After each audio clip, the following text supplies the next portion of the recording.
So our listeners at THC might know this, but Jed and I used to live in Phoenix, Arizona. And while I was there, I worked at Intel in their semiconductor fabs.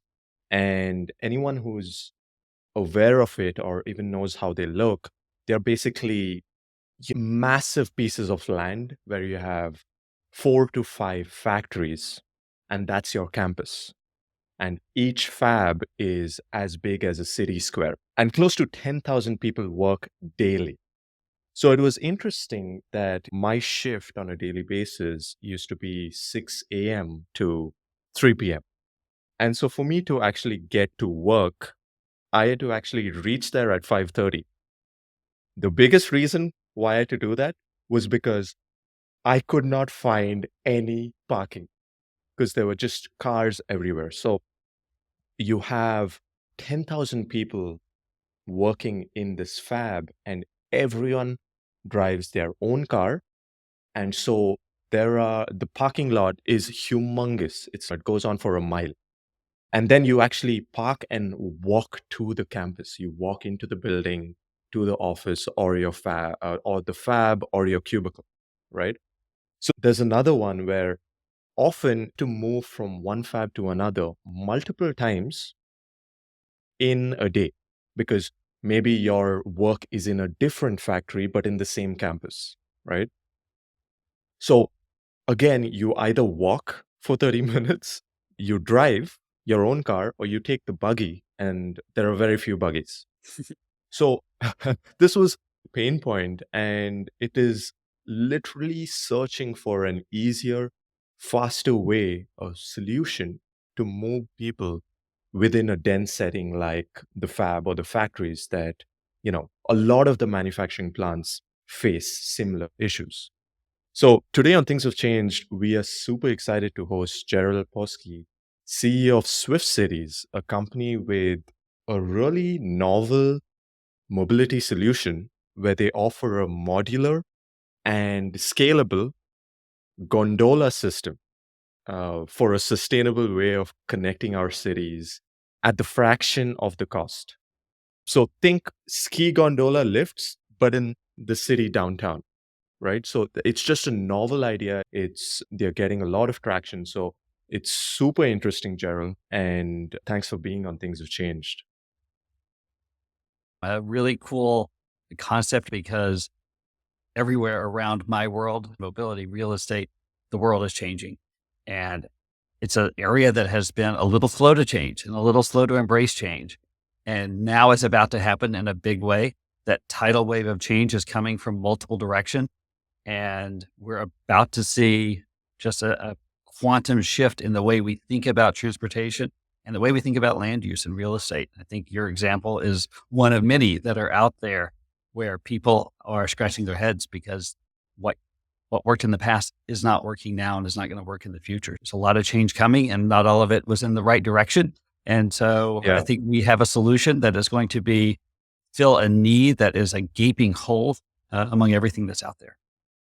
absolutely. And this is everyone searching for more walkable, denser settings where you don't have as many cars. And I think one thing that changed with COVID is suddenly I remember Jed lives in New York right now. I used to live there, and they just shut cars off from certain streets because you wanted open settings, open restaurants. And then people really loved not having the cars on streets. And it became like this. It added to the area, it added to like the Brooklyn neighborhood or whatever. Before jumping into the solutions and the applications there, I'd love to understand how this idea was brewing in your past experience within Google and how that kind of came about. Because it's super novel. I guess it makes sense. You go skiing and you love the gondola experience. You travel far, you're scaling a mountaintop basically, and taking that into an urban setting. I would love to understand more. Yes, it starts with a problem. I've been in transportation a very long time, but when I moved into Google's real estate division, that was the first time I was on the customer side of the table. And so many light bulbs went off seeing it from that perspective. And then you bring it to a point. Google had realized that the infamous history of Google would be many people live in San Francisco and they take one of the many frequent buses down. For those not from the area, that's 45-minute ride at minimum on the perfect conditions, but can easily push 2 hours on a bad day. And it was clear that employees were not enjoying that commute anymore. I think there was a time when people said, wow, these buses are great. Glad I'm not driving. And then as more and more options became open to more walkable parts, and San Francisco is going through some pretty fun times of more tech startups moving to up there, people said, yeah, why am I spending this much time on a commute? Google's campuses had moved into just typical suburban office parks. You had to have a small office, and then you had to have a medium office, and then a bigger office. As they were getting bigger and bigger, Google had realized the trend is not toward more big office parks. It doesn't matter how many cafes and gyms and ball pits and all the wonderful Google things you put in there. Nobody wants that kind of life anymore where you live in one place and you work somewhere else and there's this big separation. So we at Google were on a path to say the new campuses are going to be different, and they're going to be what you said people are looking for. They're going to be walkable. You're going to be able to live nearby. It's convenient. It's close. It's connected. And there's open space, and there's restaurants, and there's entertainment, and all of the things you can live a life very comfortably. The biggest problem when you do something at that scale is transportation. There can be a lot of problems, and there's a lot of problems to be solved, but it all comes back to transportation. Even when you say it's zoning, like the city's biggest concern about upzoning something is that the neighbors are going to scream. And why do the neighbors scream? It's usually about traffic. So the answer became, we've got to solve a transportation problem that's bigger than one we at Google had ever faced before. Originally, Project Swyft was out there to find what's that new technology that exists or that is in development that will solve our problems. There's flying cars, there's autonomous vehicles, there's things in tunnels, all sorts of things were coming along. And we thought the answer was going to be one of those. We looked at, I believe, 200 different options there. And it turns out none of them are focused on solving the small distance or the 1 to 5 mile connection problem for people who have lots of choices. None of them are solving the 1 to 5 mile transportation problem for dense areas in a way that makes sense. I think many of them are focused on these sort of almost mythical 20-mile commutes. 1%, 2% of the people are actually making those commutes, and yet we're designing high-speed corridors and flying cars and things to solve that, when really 60% of people are making their trips that are 6 miles, 5 miles or less. And so we're looking at that saying none of that. The self-driving cars are tied up in traffic. The stations you need for a lot of these other solutions don't make sense for a short trip. By the time you build those and get in, the effort to get in and out of a station. And we knew we needed something that would lower costs, but also make the development better for the people who are there. As we ran out of other good options and eliminated everything else off the table, we started Project Swyft in a new direction, which was to develop something new. And there were 3 choices, 3 pathways in the beginning. The long shot was a switchable cable system.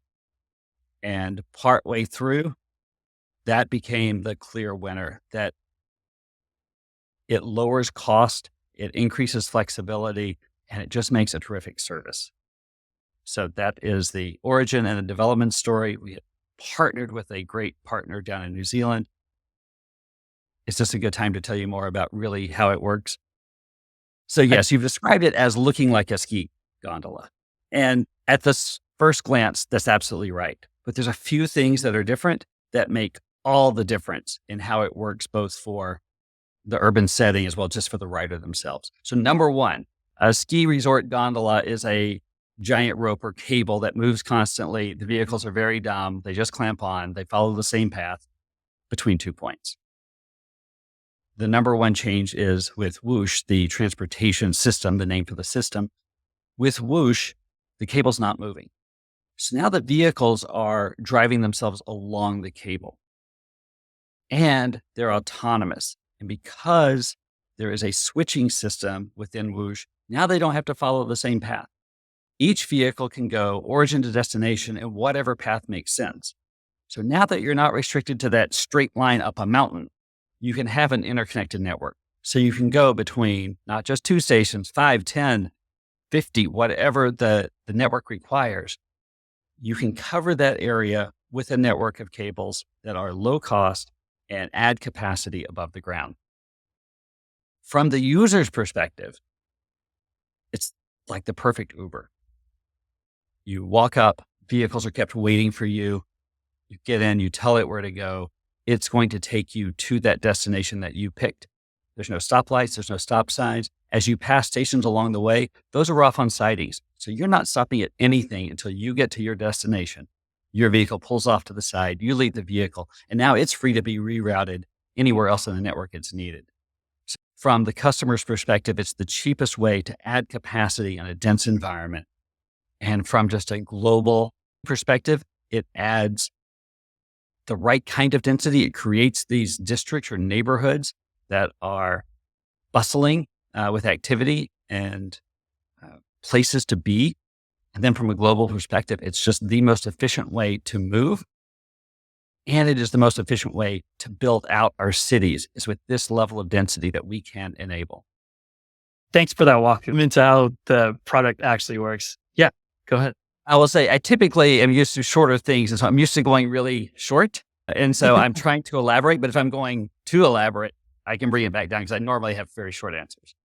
No, absolutely. No, that's totally fine. And we'll go by feeling, like I said, it's a super casual convo. So feel free to express yourself and we'll take it the direction that we need to. All right. Awesome. Thanks for that background. I think what I really struggled with in the beginning when I was trying to understand the product and kind of going through the research is when I think about modern transportation solutions, I think about what infrastructure we already have in place and what kind of products we're going to put on, like an electric bike, existing trains, these routes that are already there. I wanted to spend a little more time thinking about the problem, right? Because that problem piece to connect to kind of why this makes sense is really key to understand why this could be a game changer for us. You mentioned one thing, which is that the high cost of infrastructure is something that we see that stuff on the news all the time. Something gets delayed because we're trying to build something that's way too big, right? These problems that we're trying to optimize for 20 plus miles, bullet trains that we're trying to mimic from across the world, and all these really cool problems. But really, I want to spend a little more time on that cost piece. Why is it so expensive to build infrastructure that makes sense in urban city planning? Can you take us a little bit through that thinking process? There's a lot of mechanical or sort of accounting analysis I could do, but I think the most interesting part sitting here in Silicon Valley is to just think of the mindset of the people who made the industry possible. If you were an undergraduate student, really good at engineering, and you wanted to make things smaller, lighter, faster, you went into electrical engineering. If you wanted to make things big and heavy and grandiose, you went into civil engineering. And I just saw a headline this morning that said, take a look at the massive stations of California high-speed rail. And it was in a congratulatory tone that the bigger they are, we've done bigger work, we've done better work. And what's better than a $1 billion system? A $2 billion system would be better. And it's just so antithetical to the mindset that some of us bring to say, no, more smaller, faster things is better than fewer giant things. And I think for a long time, that was the resource. The only two resources transportation planners had were buses and trains. Labor is a problem. And so you wanted any one of those to be as big as possible to leverage your labor better. And now that we have autonomy, the shift can go in the other direction. And I think that's a long story. I think that's the ultimate. And now there's a new generation. I've seen it happen in transportation over the last 15 or so years, and I'm seeing it happen in civil engineering, that the next generation is moving away from the idea that I measure my success by how many tons of concrete I poured this week. But it's more about how many people did I move or how effective was my solution. And that's a sea change, it's a mind change. It's going to take a while to get through the industry, but I see it happening. That is exactly where I wanted to take us, because that's a really interesting mind shift, right, into urban planning. I hate when I see infrastructure projects that say, hey, listen, we're going to build this in 10 years. And for us to think about, oh, we got to put taxes into that, we got to put this whole lot of thoughts needs to go in there. There's super long lead times for these massive traditional infrastructure projects. I think what I love about this solution is that you assume that the other pieces of transportation are still part of that mix. And so this kind of approach, and this is where I want to go next, which is the modularity. We love modularity here at Things Have Changed. Allows for it to be super customizable to where you're going to build it. Because we already have existing infrastructure in place, to our point that the government has already spent billions of dollars on, right? So I think it's really key that this is going to be a modular solution that you kind of customize to where you're building it. That's pretty cool. It reminds me of on a lower scale Lego sets, but on a more massive scale, like the International Space Station, everything was just taken one by one and just pieced together. And now they have literally a second world orbiting the Earth, right? So like that shows that modularity helps in at least solving the bottlenecks right now and then expanding as the city grows and breathes. We had built our first prototype here at a Google warehouse in Mountain View. And in February 2020, we disassembled it and moving it to a bigger site in San Jose for more testing and to do more with it. In March 2020, COVID broke out, everything shut down. And a few times during COVID, I would go over to the warehouse and see all the parts that had been moved over. And it was like a giant set from IKEA. I even one time like, can I pick these things up myself? Because here are the poles, here's the bases, here's the top, here's the cable, here's the trolley. All the pieces are there. The tops can vary depending on the angle of a turn, but the pole's heights may vary a little, but it's a kit. It's something that you feel like you can take out of a box and put together. It's just minor customization along the way. And then the speed of implementation, because you're keeping things lighter. As we know in the Silicon Valley electronics world, these things tend to success builds on success. So because it's lighter, the foundations are smaller. Yeah. And now you have more flexibility of where you put the posts. So you don't have to move some underground utility or do something else. You can just move the post and you make the cable a little bit longer to avoid that thing. Now your installation time is faster. And because it's faster, it can keep up with, say, the pace of real estate development around here can be based on data that exists today instead of having to be built for some hypothetical 20 to 30 year future forecast. Traditional systems always had to go. You had to make your best effort, but you always knew that it was going to be horribly wrong in the end because it was so far out. And now we can do things in a 2 to 3 year cycle based on activity that you know is happening and you can get there in time to make a difference. So just speed, smallness, modularity gives you flexibility. Right. That leads to speed. And it's just this really self-supporting cycle. What also I learned from listening to the podcast that you were already on and some of the materials, read the Business Insider article, by the way, great information on parking there. So we'll link that in the comments here. But one thing I learned about this as well, beyond the modularity, is that, man, it is really expensive to build parking lots. And now thinking back, because I was mentioning that I worked in finance before this, and one of my spaces was CapEx. And we had an infrastructure project in HQ2. Amazon had one in DC. And I remember there were about 6 buildings that we were building in HQ2 at the very beginning. And they all had their varied costs associated with those buildings to build these buildings, right? One of them was a little smaller than the rest, but it was still above 75 million. And what I found out about that one piece was that it was this massive parking structure that we were building. And in my head, I was just thinking, that's an insane amount of cost for some place that people are going to go drive their cars into and leave it for the rest of the day. Because we have a train system in DC as well. And it was just interesting for me to think like the solution that we could think about for our next HQ, our next headquarters, where we're going to put, 60, 70,000 corporate workers, is going to be a big parking lot. So little bit on the cost of a parking lot there. That's a lot of money. Yes. And my audience often doesn't know that. And I forget that fact. And so I'll get asked maybe an investor or someone, how much does a system cost? And we'll say one for a corporate campus, $25 to $50 million.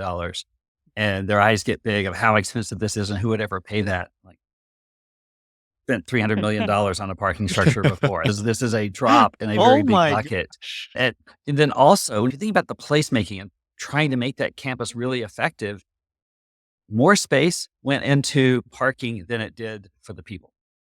Your typical desk space in a corporate environment is going to be 250 square feet per employee. Parking, surface parking, 400 square feet a person. Garage parking, a little denser, is around 300 to 330. More space gets spent on the cars than on the people who are actually doing the work. It's a system that the Wow, dollars and yeah. cents are aligned, the motivation is aligned, but it's a constraint when you have to have all of that space and half of your space is going to cars. Your ability to build a wonderful, walkable environment goes away. And if you think about the places that you probably enjoy in Washington, D.C., I think of here in my area in California, you've got Palo Alto, Mountain View, these wonderful downtowns. Those wouldn't be wonderful downtowns if each one of those buildings had to be surrounded by its own parking lot. And yet, density is key. These cities, these walkable areas, Mountain View, Palo Alto, other places, wouldn't exist and couldn't exist if everybody was coming by car. So they typically have a train station nearby or something that brings in people that gives that ability to say, here's how big I would have been if everybody drove. And now if I can get a few more people, now I get a few more people in my shop. And even if I cut back on parking, now my shop is closer to the next shop and the next shop. And now you've created this neighborhood that just wasn't possible when it was all built around cars. And these are the places people like. And it's this trend that we saw even pre-COVID from Google to say people want to be in these wonderful connected places. And now the rest of the real estate world has woken up to say these booming, large mixed-use developments are happening. I think everywhere you see massive growth across the South and Southwest of the US and even up to the world. That is the trend. And people have woken up. That's where the demand is. And that's where the economics are. The biggest problem to make those happen is often transportation. Yeah, on that point, Gerald, it's so tightly linked. There's this Chinese saying, pretty famous. We have a different version of it in different, cultures.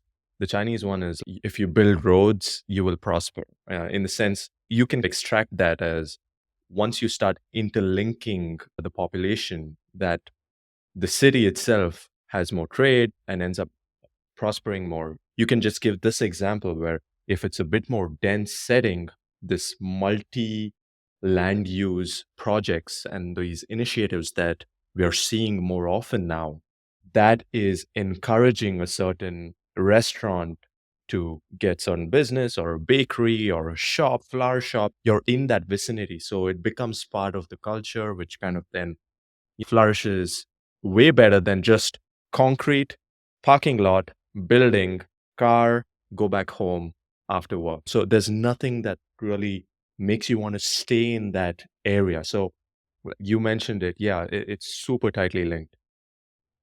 One of the things I learned at Google, let's say you were building a small office building and it's going to have some ground floor retail, and you have a VP of retail whose job it is to go fill that space. He's going to go out and get a McDonald's, a Taco Bell, a Subway, these entities that can maximize the dollars per square foot of that real estate. That's what you do. You squeeze those in, and that's your maximum revenue. Now, let's say you're building 4 million square feet of real estate and 3,000 housing units and all of these wonderful things going on. You hire a VP of retail, and she's going to go out and get the little fuzz shop, the little neighborhood sandwich shop, the yoga studio, the bike store. You're getting 30% less revenue off retail than this other guy over here. What are you thinking? And then she looks back and says, yeah, but did you see the office? The vacancy rates are lower. The rental rates are higher. Those apartments are flying off the shelf. We've had to raise the rent twice to satisfy the demand for these units because you're not maximizing for the retail per se. You're maximizing for the overall entity. And this placemaking truly has value. And we then take that one more level. That from a building to a development. Now, if you look at a district, subsection of the city that can be all interconnected, we do the same. And what a Swyft city is, I should cover that separately. A Swyft city is going to be very visible. You see the gondolas. You can't avoid seeing Woosh around the terrain. But you also will know seeing it, that a Swyft city is a place you can get where you want to go, when you want to go, anywhere in the area, on demand more easily than in a car. And when we apply that, we say, yeah, the accountant might not put a stop at the museum or might say, boy, there's not enough riders at the park to justify a station. You go back to that example about which businesses do you bring in? You want to create an environment where people just know I can get where I want to go. It's a great place to be. That's not scary density, but sometimes called the Goldilocks density. It just feels right. That's the Swyft city that we are building.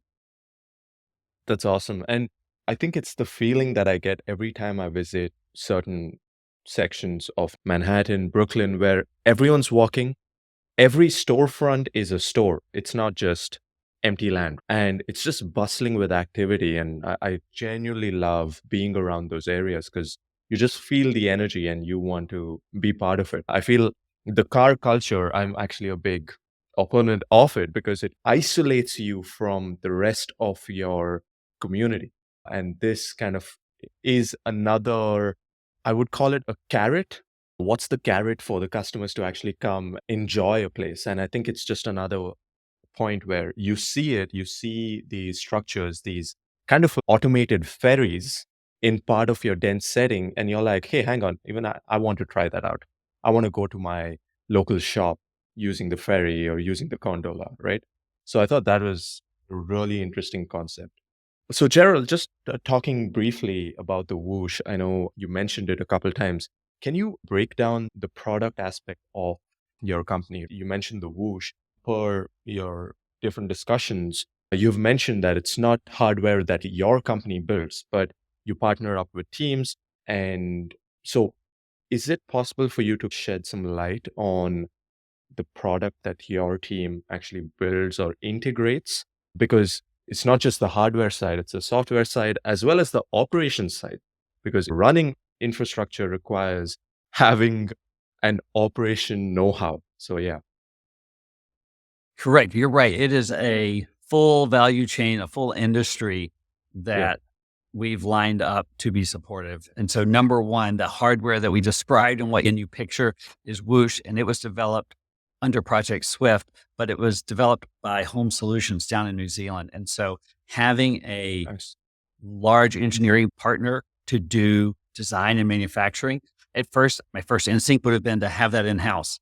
But it turns out having somebody with massive resources and lots of experience that are focused on many things, they have other products, they can shift resources. It also means that I always worry that some of these other startups, the CEO might be turning the crank a little too hard and they're going to take shortcuts. And can you trust what's out there? We see that with Cruise versus Waymo in San Francisco. When you're under pressure to catch up, you might make some bad decisions. Dealing with a third party, they're not going to let their reputation be at risk. They're not at the mercy of my insistence on something. So working with a third party has been tremendous. The next most important piece, which is our piece, is the autonomy. How do you move dozens to hundreds, to potentially thousands of vehicles simultaneously across a network at good speed, at close headways where you're moving lots of people? The reason that trains are big is because they can't happen very often. So you better get a lot of people into them. The problem is the reverse for us. Vehicles are smaller. You better move them very frequently, very close together. So that's the autonomy piece that we do. And then it moves into implementation. We've been working with construction companies, design and engineering companies, some of the names you may recognize, AECOM, Flatiron Construction, and then the finance piece and operations. Oftentimes the literal customer Yeah. might actually be the finance group, not the developer themselves, but they may be contracting with the finance group who's going to take the responsibility for building it out, making sure that the money flows in all directions, the operations. Plenary Americas is a group that we've been working with on a number of projects.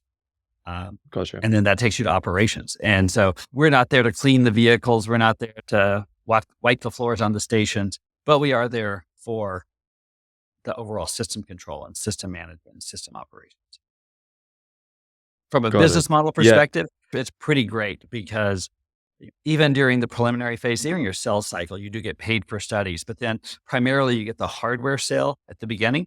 So you get revenue in a big chunk as the system comes online. And then through the software, through the autonomy, now there's recurring revenue.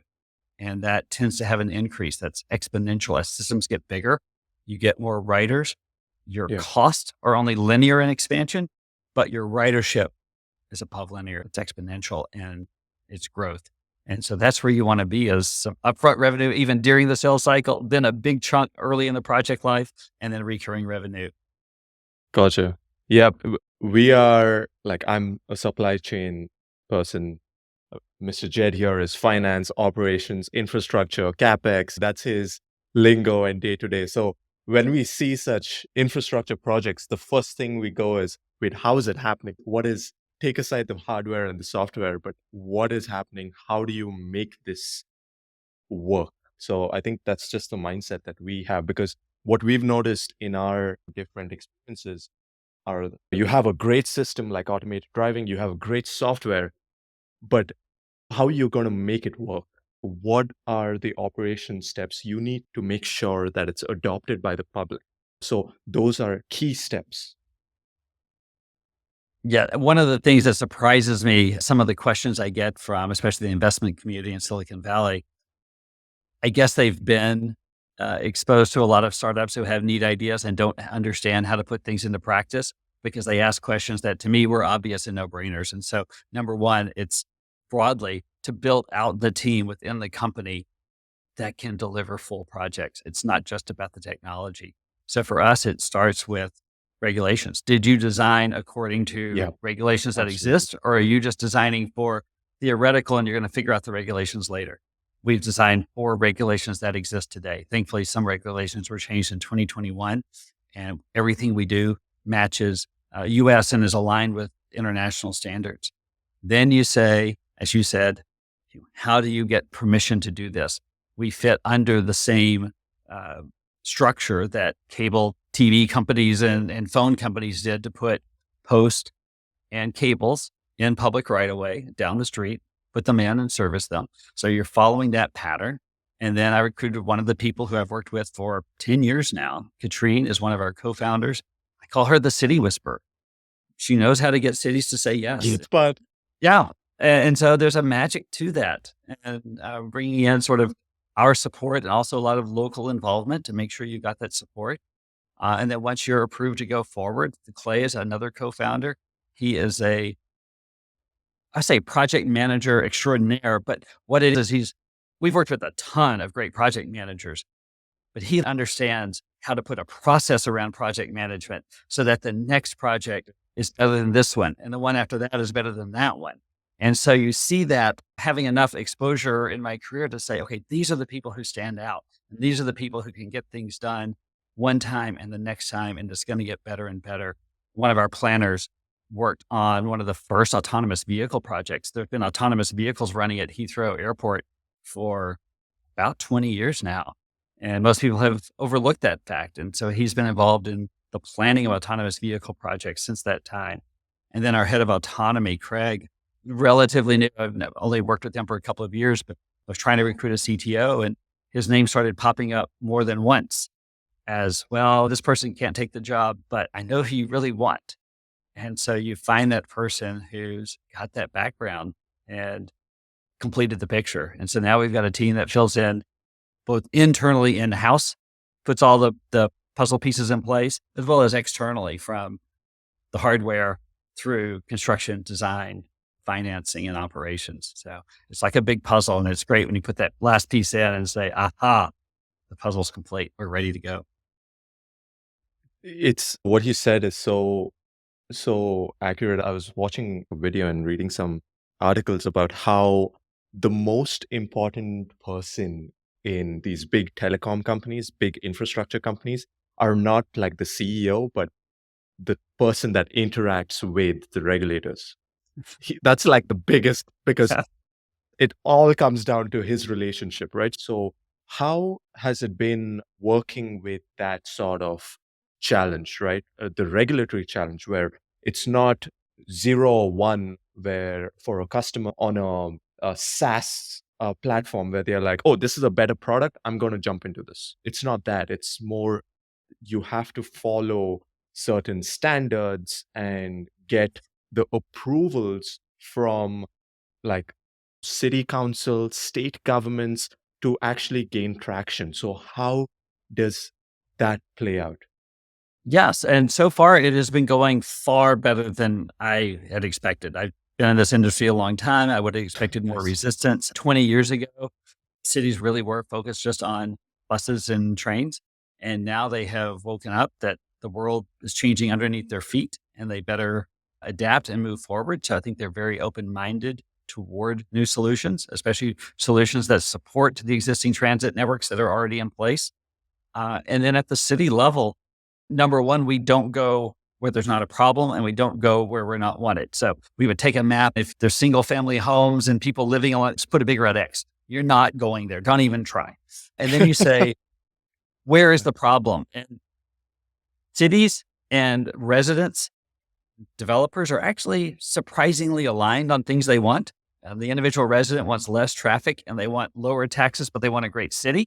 And so the city staff knows they need to bring in generally new development and new activity to make that happen. And developers are saying, hey, if you can approve that, I'm happy to do it, at least if you're in busy growing areas. So there's a surprising amount of alignment between the interests if you can work through a few things. And I think the not in my backyard, we often use that just as a general pejorative term, but if it's your backyard and there's a gondola going overhead, I totally agree. You can speak up and say you don't want that happening. We don't go there. So then you work at the places where there's a real problem. And so I think that's the last piece of the puzzle there is that there's general agreement that something needs to happen or people want something to happen. I can think of several cases that may not translate fully to your audience without a long explanation, but there's a desire for something to be built. There's a desire for a problem to be corrected. There's a freeway that gets in the way of connecting the city. A lot of times, especially in the US, freeways bisected communities, and it seemed like a great idea in the 1950s. And we look back and say, oh, it'd be really great. That used to be a thriving area on both sides of the freeway. And now we lost not just the land where the freeway is, but we lost the thriving community on both sides. So how do we retie these communities together? And when they're stuck, they're more open-minded and they're willing to look at new solutions. And going back to your question, it's just, I have been surprised at how open-minded and willing to consider new things people are. And again, as long as you're not going over next to people's houses, they tend to really like the idea. As a commute mode, one of your recent guests was talking about bikes as being a great way to start the day. And there's really, from a transportation point of view, we think about your choice of how you get to work or how you make your trip as minimizing a negative.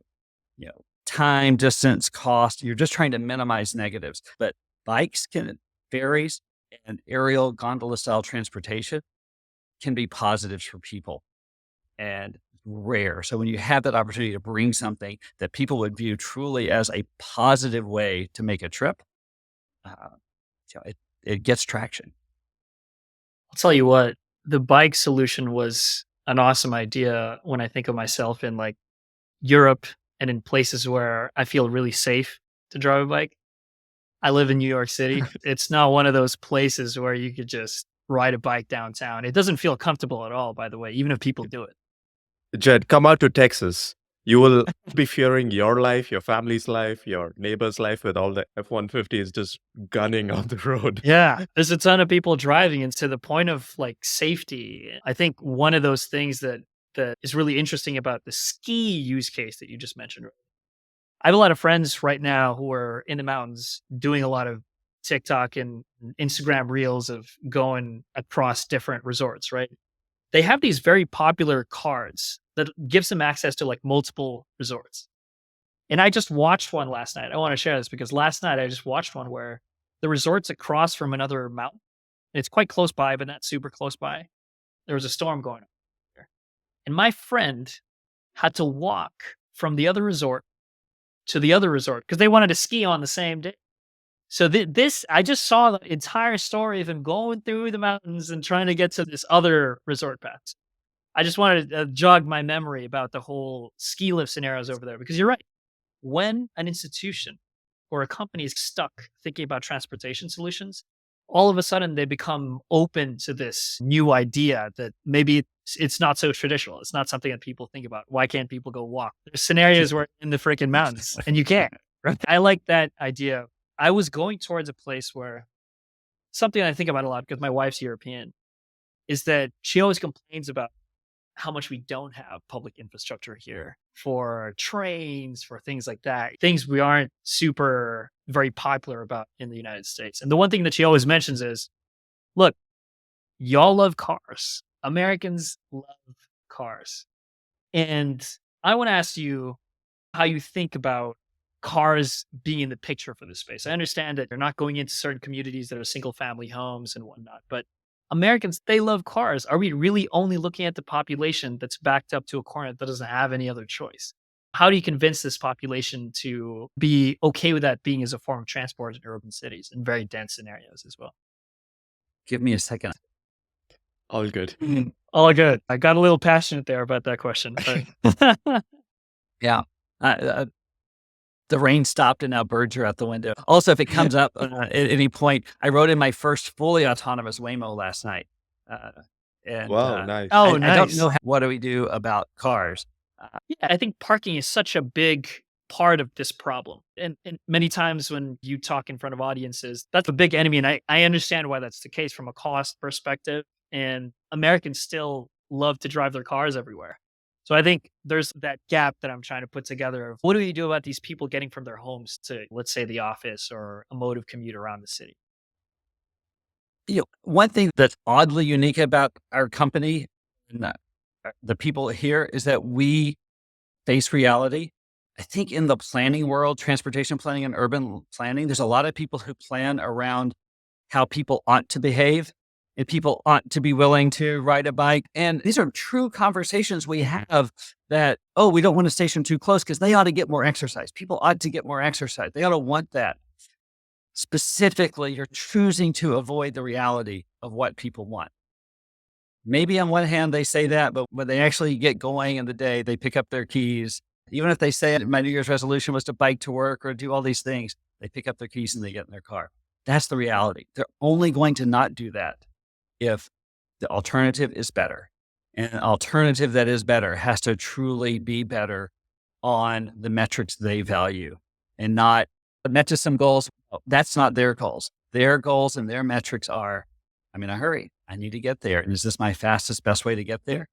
Yeah. To the extent that parking is plentiful on both ends and it's right by the door, it's probably going to continue to be the case. But as you've seen, more and more developers and cities around the country in the US and around the world really are removing certain requirements for parking. So parking gets a little harder on each end. The economics of not putting in parking are very strong for developers when they do that. And so now you have an incentive to say, maybe I'll consider something new. And we're not expecting to get 100% of the people. We're not expecting to get 50% of the people, but you're looking for, there's a normal distribution here. And right now, the people who don't take their car is a really small piece on the end. But as you move up that scale, each incremental step, you get more and more yield off each incremental step. And so we're looking like we can move that thing about a third of the way up the chart where you get really high and increasing yields on each piece of investment. Yeah, we're not trying to take away anyone's car, but we want to give them a better option.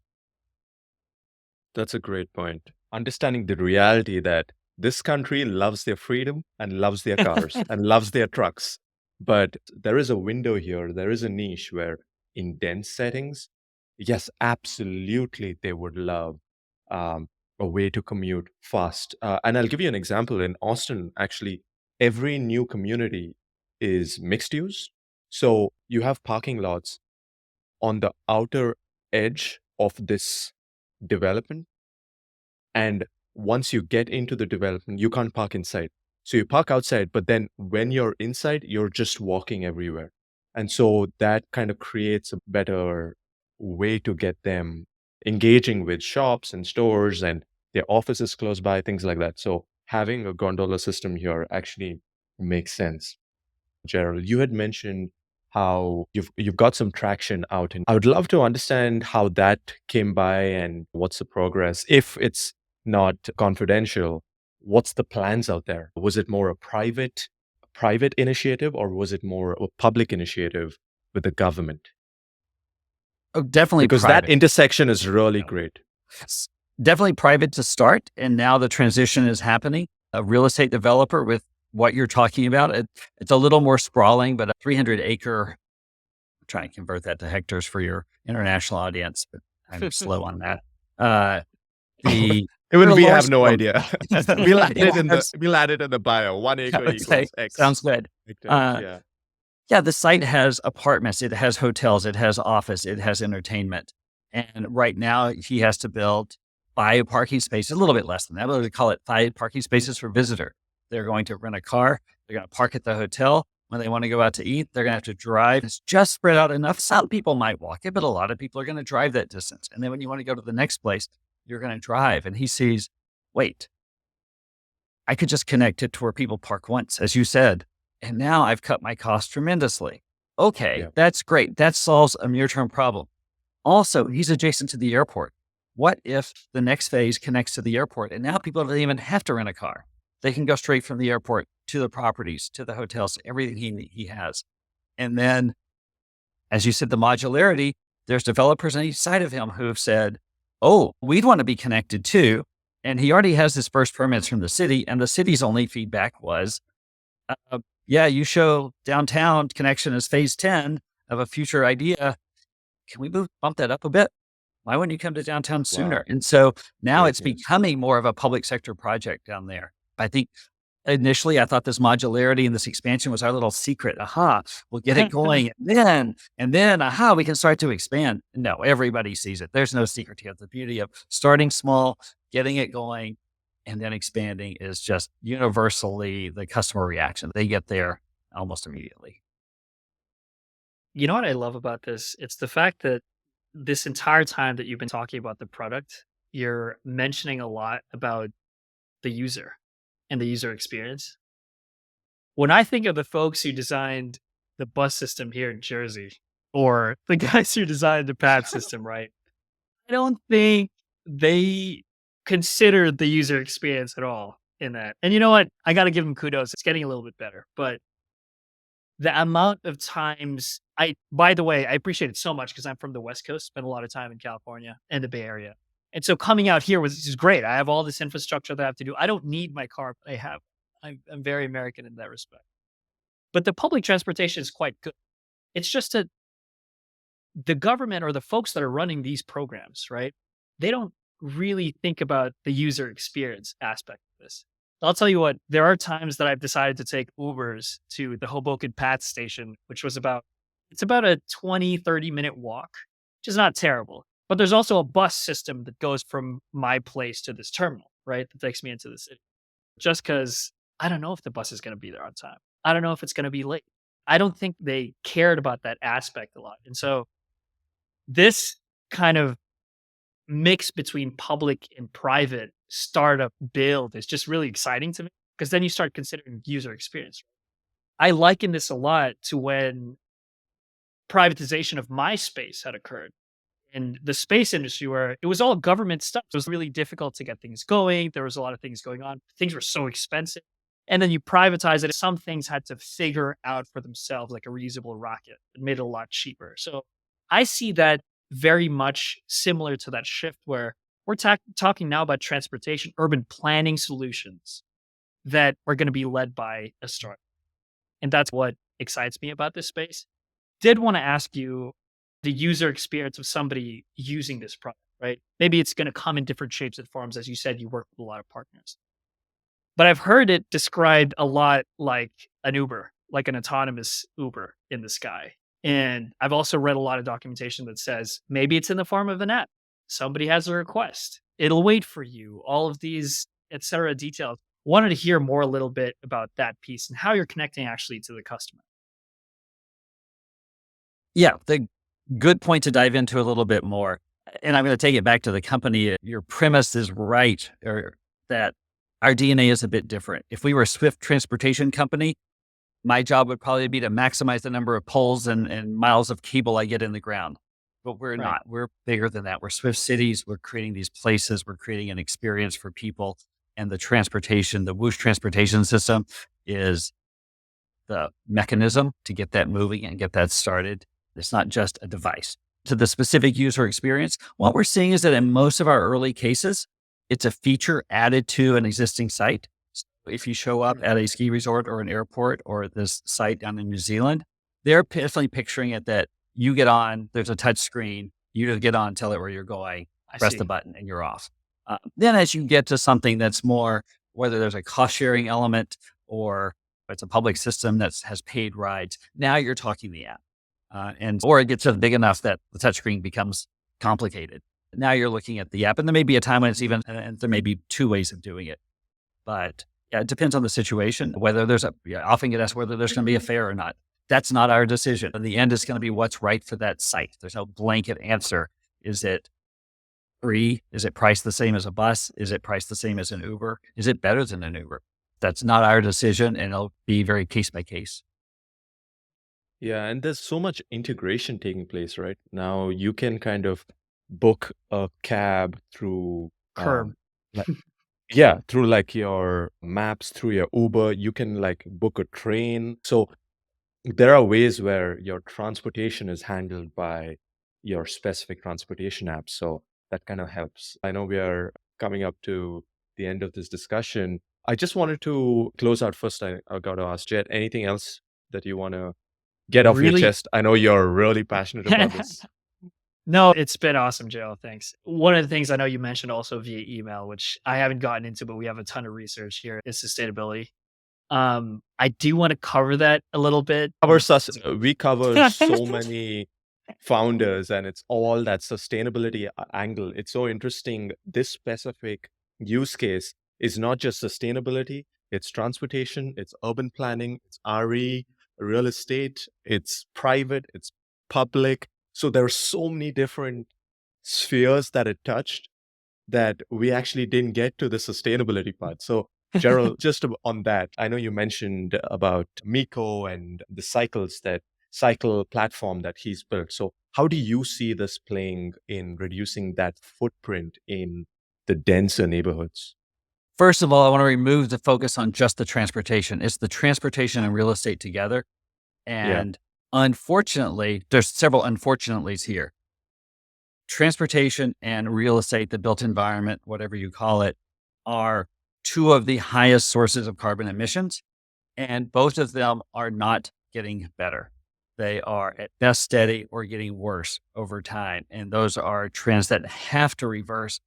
And what's even worse beyond that, when you look at the new forms of transportation that people are very excited about, underground tunnels and flying cars and things, even autonomous vehicles, all the signs point toward those are leading us to make it easier to live farther away, easier to live a spread out lifestyle.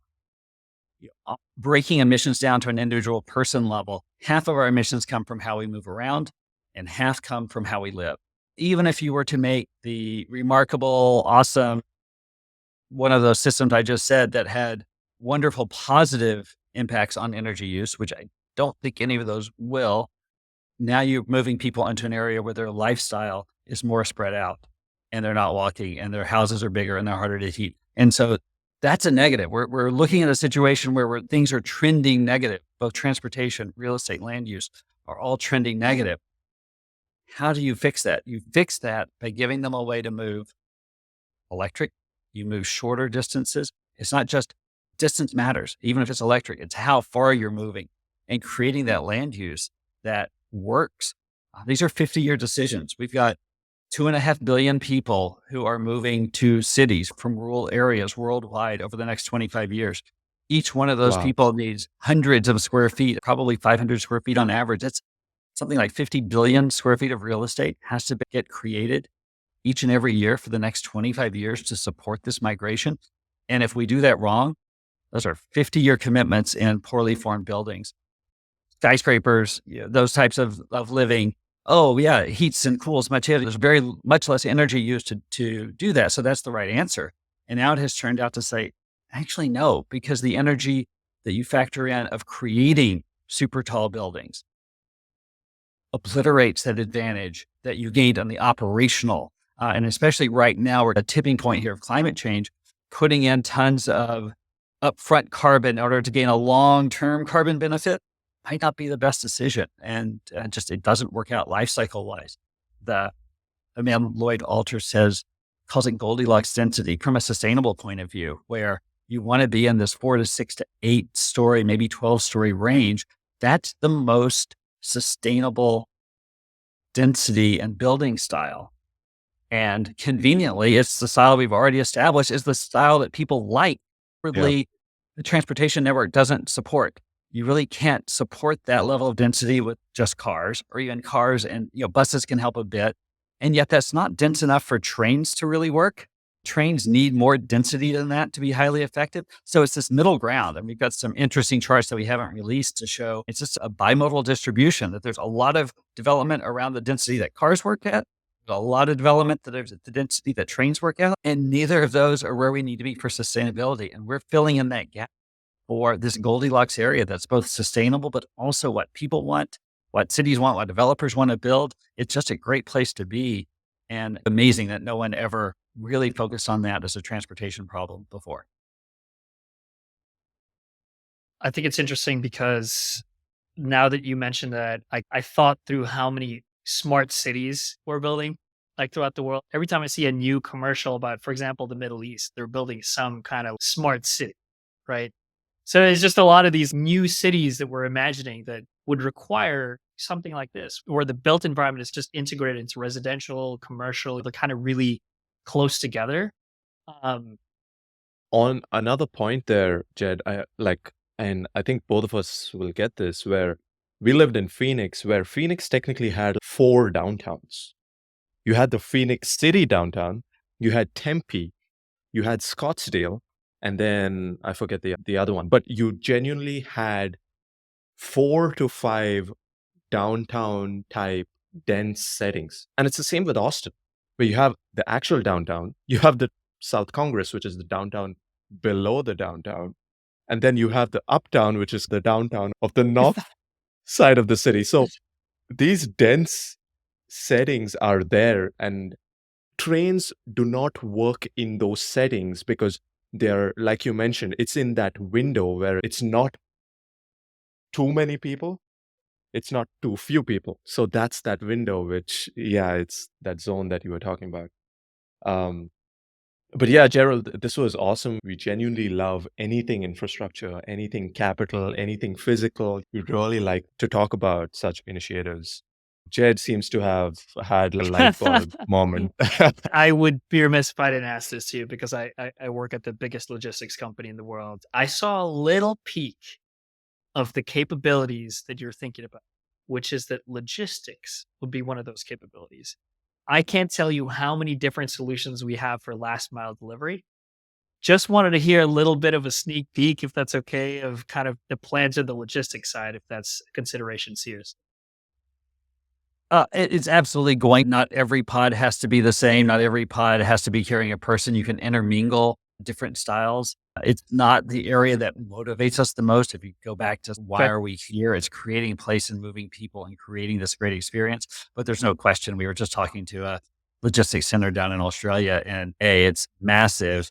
Their near-term problem is we've had 7,000 people we have to get in and out of here. We figured out the rail. We figured out the trucks. Yeah, there's probably ways we could, but their burning need right now is how to support 7,000 workers. And so I think we're going to start with the people and move into the others as the demand grows and as the need is there. Great. Gerald, great to have you. Before we leave, we always hand the virtual mic to our guest to give a shout out to your team, to the company, the folks that are building within your team, as well as maybe sending a message as to how people could reach out to you. Maybe it's a hiring thing, maybe it's funding and VC shout out. So yeah, partnerships. Yeah. Please let the stage is yours to provide that context. I have to be embarrassed to say I listened to a number of the previous shows, but I don't think I listened to any of them to the end. No, it's all good. Yeah, take your time. It's totally be a casual thing. Yeah, so it's the shout out it's a shout out, and then so we have a lot of investor friends, and we have a lot of them who listen and keep tabs because a lot of the YC pipeline, we work with them to serve as their speaker or whatever, marketing. So yeah, go for it. Yeah, before we're done, I do want to shout out to all the team. I've mentioned a few by name, and for those who I didn't get to, thank you for what you're doing. I do think we have the puzzle, built, at least for the stage we're at. And now we're at this point where we have a lead investor for our next round. Looking forward to closing that, looking forward to building a bigger puzzle, adding a whole new section to a puzzle, making a modular puzzle. At the same time, I've referenced some of our industry partners. And so as we move forward, I see that expanding among planning, design, construction. So many of these are local. You can't just have one partner for the whole world. And so we look forward to seeing that, and especially the real estate side. One thing I didn't mention before was that real estate partner who can really understand the land acquisition ahead of our system expansion and then the entitlement phase. And so finding the right partner in the real estate space to help plan out how the growth happens and how to take advantage of that, really to make it better for everyone, to have better, larger, more profitable sites, but also just getting this level of density out there. The bigger it is, the more places you have to go, the better the experience is. Love the team we have. I look forward to expanding it, look forward to closing this next funding round, and then getting more partners on board here in the coming months. That's awesome. Thanks a lot, Gerald. We can't wait to, Jed, what say we fly out to New Zealand when this completes That'd be and great. just take a gondola across the place that So it's going to be set up. yeah, Gerald, just to give you a little insight, we're starting to visit our we have founders from across the world, and we're starting to visit them and create a video diary, if you will, of the cool things that y'all are building at this very early stage. So looking forward to that. I'm getting my video skills together so I can do a decent job of giving a great marketing campaign. But yeah, that's one of the things we've been working on. So would love to visit the site sometime, see some R&D. My business, at least, is still in the R&D stage, this low Earth orbit satellite thing that Amazon is trying to do. So really interesting to see that. We've been visiting a lot of our R&D partners, and it's an exciting time generally. You definitely should. And I hope I can join you, but even if you just went out there on your own, they would take good care of you. It's a very hospitable country.